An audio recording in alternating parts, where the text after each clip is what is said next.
Yes, exactly. and I'm another. So there we go. In any event, the moving on to analytics and how you can use that to shape your site, I'll let you talk Great. to us a bit about that. Okay, we talked about this a little bit when we were mentioning when we were looking at the pyramid itself, and I want to show you this page from uh, a Google Analytics page. And of course, Google allows and delivers the analytics to you for free. So all you need to do is use them and pay attention to them. Unfortunately, what happens is the way that they are set up and the way that they're generally used, it's very hard unless you're studying them and paying close attention to know how to react to them or what to do. It can be that the news is nice.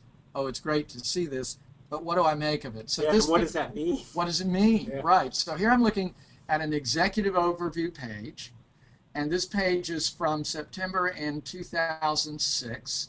And the graph on the left gives me the chart of visits and page views through that time, and I get to see the action that was going on, and I might have known that somewhere around the middle of the month I'd put a program together that caused a spike in page views and spike in visits, and then perhaps some sustained page views along the way.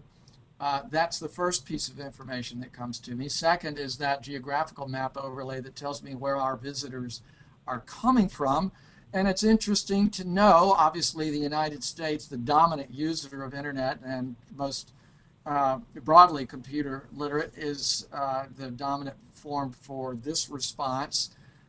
We also learn about visits by, and I'm sorry, it's a little unclear, but visits by new and returning visitors. So we've got more new visitors in the blue than we have returning visitors. But you can see trends over time and pay attention to those trends and understand then, okay, if that's the case, what do I do with my website? What do I do with my promotions? Finally, we have visits by source. Did they come to us directly, as in the green bar, the green pie, or via Google, as in the orange pie, or others in different varieties of yeah, and sources. there's pages and pages and pages, and this is the takeaway.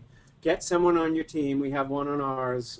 Neil Williams is our media buyer who spends the time to not just tell us what's happened, but what should you do about it. Right. So you want to read you want to get the analytics. You want to read the analytics, understand the analytics, but most importantly, put them in plain English so they're actionable. We did this with our own website, and I wish we had other examples. We desperately want them, but we haven't had clients who are doing this yet. But we took this at our own website. Our website was up first maybe a year and a half ago, something like that. Within 6 months of looking at the analytics, we realized, and we're the website guys, so we think we should know this, but so humbly, we're reporting to you what we did. We thought people understood when they came to this page. They would see, for example, this case study on the World Wildlife Fund. We thought that they would understand what we did for a living, and that the navigation that was there at the top was crystal clear. But what we learned with a careful review of the analytics, that it wasn't that clear at all. There was lack of clarity about what we did for a living and how to find our way around the site. It's the shoemaker's children, I guess. Here was the problem. 2/3 left immediately upon landing at our site. We were losing 3/4 of the visitors that we paid for via Google. And then many pages were soft, so they were letting people go. In other words, we didn't have a call to action or something specific for people to do on that page.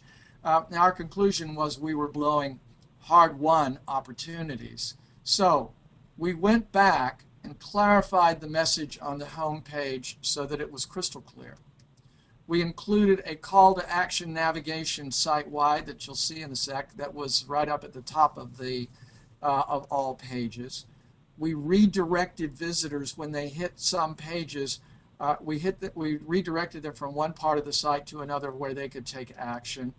We rewrote every page, and we also rewrote headlines to appeal, more importantly, to spiders and bots so that our optimization would improve. But also we wanted All of this was designed to increase the stickiness of the site. Yeah, and you'll see here in a second, we did not redesign our site. Right. And because those of you who've been through it know it's expensive. We just got on it and got on with the business of featuring information that appealed to the analytic errors that we had uncovered. So we went through and then structurally created an opening page that showed people this is what these folks do for a living. You'll notice in the upper right hand side it also says professional services marketing, which was not there before.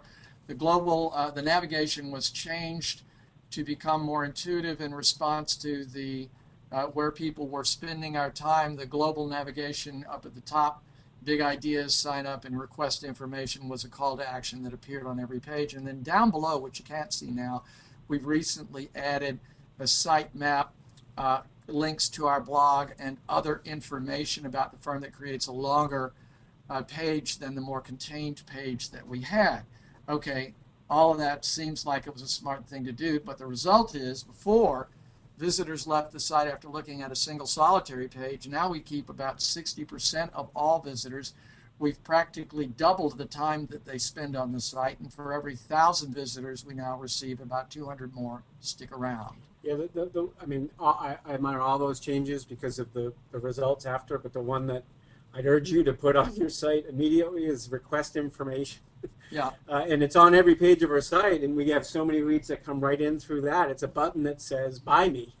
Yes, exactly. And but the news behind all of this is it's not just, you certainly remember 20 years ago when you would create a brochure and you would check the brochure box in your marketing plan, and they would all the brochures would wind up in the closet, or half of them would never be used or used inappropriately. The website is a living thing, and it needs to be addressed every 6 months, every year, at the very least, to tinker with it and to keep the engine humming, to make sure that performance is optimized. Okay, social networking, and again, I'm going to highlight this word embrace because we will